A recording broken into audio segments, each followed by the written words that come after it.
Hey there, if you've been watching my channel for a while, then you probably know a bit about me, about my tastes, and a couple of personal things that I'll throw in every once in a while. You know, if I've got a better half, and she rocks. Two kids, obviously, they've been on the channel, and that's a pretty an affinity for hats and coats and Halloween masks, and of course horror and film in general, in pretty much every medium and that I can get my hands on. Collectibles, everything. So basically, if you just joined my channel or you just saw me on the Horror Globe, well, thanks for subscribing. Thanks for the commenting and stuff that you've done, and thanks a lot for just being here. And trust me, it's meant a lot. So this is what this is about. This isn't about me video that usually people do early on, or they get so far in and they decide it's about time to do it. Well, I guess what I'm saying is probably about time to do it. And if these videos bore you, I don't mind if you skip on over type of thing. So it's going to be about horror and me and stuff like that. So if you're not that interested in that stuff, I'm not going to take it too personally, unless you put the dislikey button. Then then we got problems. Anyway, I've been watching films since I can remember. The first thing I remember watching on TV was that really stuck out that wasn't a cartoon, was probably a horror movie, more universal horror. I think it may have been Werewolf of London. First TV show I remember watching is $6 Million Man, and that'll let you know how old I am a bit. But yeah, I grew up in the 80s, so and it was the time when movies became much more accessible to people. CEDs, of course, first, and right after that we got VHS, the whole VHS Betamax struggle. I was there for that, and because my mom at the time was married to an electrician, we had a VHS and a Betamax in the house right from the start. So what I would do, I'd watch pretty much everything, but we had we wanted the sound system, so we had the tape decks and stuff attached, so you could get this stereo surround sound. So what I would do a lot is, because I would like to see movies on like different levels, and just like totally deconstruct a film within my mind, and be able to like place where the sound came from to where the blocking went, and the boom mic. I wanted to know like every aspect of filmmaking. So I would tape the movies, and even those I taped comedy shows too, but I taped the movies and I would like listen to them and kind of like place it in my mind where everything belonged. Kind of geeky, I know, but it was kind of my thing, especially when it came to horror movies. And I was a big slasher fan because, let's face it, slashers were like huge back in the 80s, and this was the time when Halloween came off, and right after Halloween we had Friday the 13th. Friday the 13th, people like really credit Halloween, and Halloween is a fantastic movie and a great series, but it was Friday the 13th that honestly made the slasher genre kind of take off. And it was, although I don't consider this franchise a slasher, and it's lumped in with it, it was Nightmare on Elm Street that pretty much popularized it for mainstream media. But Friday the 13th wouldn't become mainstream popular until actually, although it had been around, probably I don't know if part 4 in horror was, but as far as like something that really went across and said, okay, we're accepting this, we're watching it, part 6 wasn't really until in part 6 actually that Friday the 13th really got that kind of real mainstream publicity. And it's not my favorite, but I acknowledge it as that, the same as I acknowledge part 3 as being the Nightmare on Elm Street film, or for Halloween right from the beginning. Halloween was one of those blessed series that just got it right from the beginning, and got it so right that it made it so hard for every sequel that came on after it. And honestly, I mean, Halloween 2 is a damn good movie, but it doesn't get all the credit it deserves sometimes because Halloween 1 is just that damn good. Same thing when it comes to see, Halloween 3 is not a. Well, I don't think it's bad. I think it's cheesy. It's fun. This is supposed to be about me and got into about movies because my life has been the study of film, the study of the medium. I read books on film, scripts. I've written films. I actually had started writing a script for a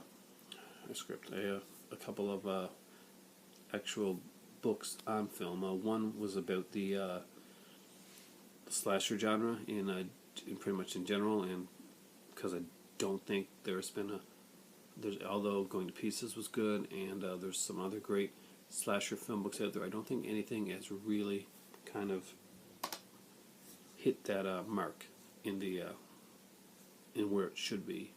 Not for me anyway. I kind of want to write it, and that's one of my goals down the road. I started writing one on the whole aspect, and I think there was a pretty good book done on and a pretty good documentary, but I would like to have gone farther into basically Canada's role in horror in the 80s, because we were the ones that were out there giving grants to get people over here making horror films. So there's a lot of great stuff that came out of Canada horror-wise. One of my favorite movies of all time is Black Christmas, and Black Christmas just is a subtle film, but it works on so many levels. And some people would consider the original Black Christmas to be kind of slow moving, or maybe not enough happens in it.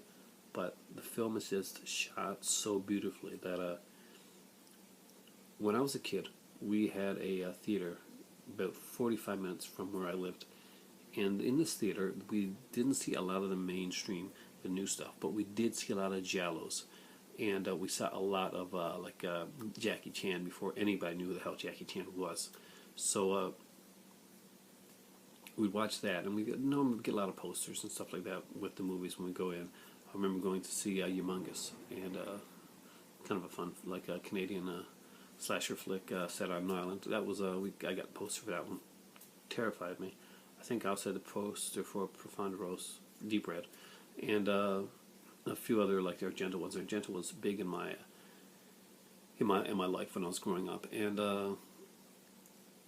then when I saw Black Christmas, when I got to see it, it was like here was a film shot in Canada around an area where I had actually I'd been and walked, and pretty much shot so beautifully, and was shot like with the beauty of one of those Italian giallos, and the kill Margot Kidder's death scene, just such brilliance, such great camera work, and until I'd seen that, at that point I kind of accepted that a lot of the horror movies that I was going to see from around here and in North America were going to be good, but it was going to follow a formula, and it was.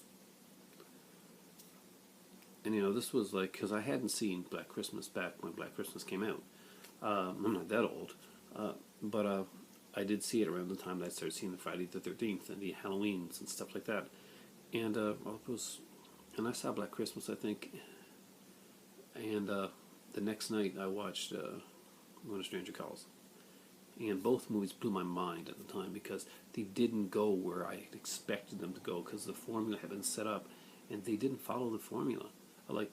If in a way Black Christmas kind of followed the formula, but going back and finding out that Black Christmas made this formula more so than Halloween had. Bold words, but I'm sorry, it's true. It's the movie was done long before Halloween, and the POV, the the whole shooting aspect of it. Hey, Halloween could have easily been a sequel to Black Christmas. Easily could have been done, and it almost was. Google it. But me, myself, my life has been, aside from raising my kids and just traveling with my better half, we like to go on trips. We try to at least twice a year go somewhere. Montreal, Morocco, San Diego, hopefully.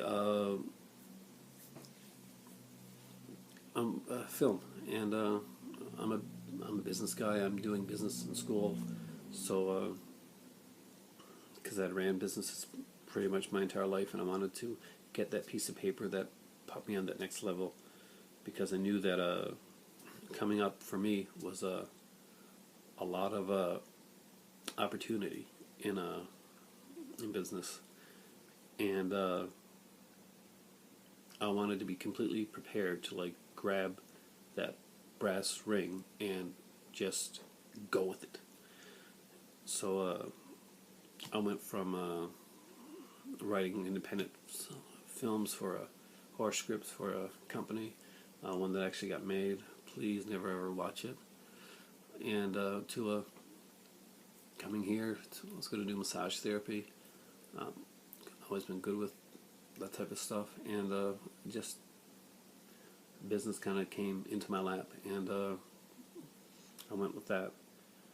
And pretty much my YouTube channel came out of one day I'd gone to it was Halloween, I think, close to Halloween. I was buying up some stuff, and I got the Scream box set, and it had like The Mask, and had the 4 movies on Blu-ray, and all these really cool ass documentaries and stuff, and I was pretty impressed. So I'd seen like people, I'd gone online and seen people do unboxings and stuff. So I thought, why not? Why not just go on and talk about it? And I kind of liked it. So I made a couple other videos. I did an unboxing of my Batman Arkham City set with the, with the Batman figure and stuff like that, and statue, and my some of my other stuff. And I hadn't done a lot afterwards. And I let myself get down because I got one of those thumbs down thingies. Yeah, I know, silly. But, and it was actually because my son was in the video at the time, and he was and I think was kind of like, I would have gave you a thumbs up, but your dad was in the video so much. I'm like, no, it's my channel. Anyway, this is one of my favorite times of year. Halloween and Christmas are 2 of my favorite times of the year. Right up there with that other famous holiday, Aaron's birthday, March 31st. So here it is, an About Me video that runs off into other stuff. I love Disney movies and shows. I like horror. I love Scream Factory, Criterion, Shout Factory, Roger Corman, Anchor Bay, Blue Underground, Arrow Video. I'm a Giallo fan. I've got a collection of MGM. I love TV shows. I grew up in the 80s, so soap operas were like a prevalent part in my childhood, and anybody else who grew up in the 80s, and that tells you that they've never seen a soap opera, or they didn't watch it, or they were too cool or hip for it, are lying to you, because I'm sorry, it was everywhere. And I mean everywhere. So, just saying, you got somebody around my age, they've seen All My Children, Another World, Days of Our Lives, Edge of Night, something like that. Edge of Night, if they're really cool, then they've seen Edge of Night. That was a murder soap opera. And if they're really cool and older than me, then they watch Dark Shadows, which on my birthday, by the way, guys, hopefully, I'll be unboxing the whole complete series. Be on my channel for that one. Thanks a lot for watching, guys. I just wanted to do kind of a little About Me video. Hopefully this didn't bore you too much, and you got to know a little bit more about me. If there's anything you want to ask, comment down below. Please like the video. I've done a couple videos lately that got views but didn't get likes, and that's kind of depressing. Thanks a lot for watching, guys, and for me right now it is time for tea.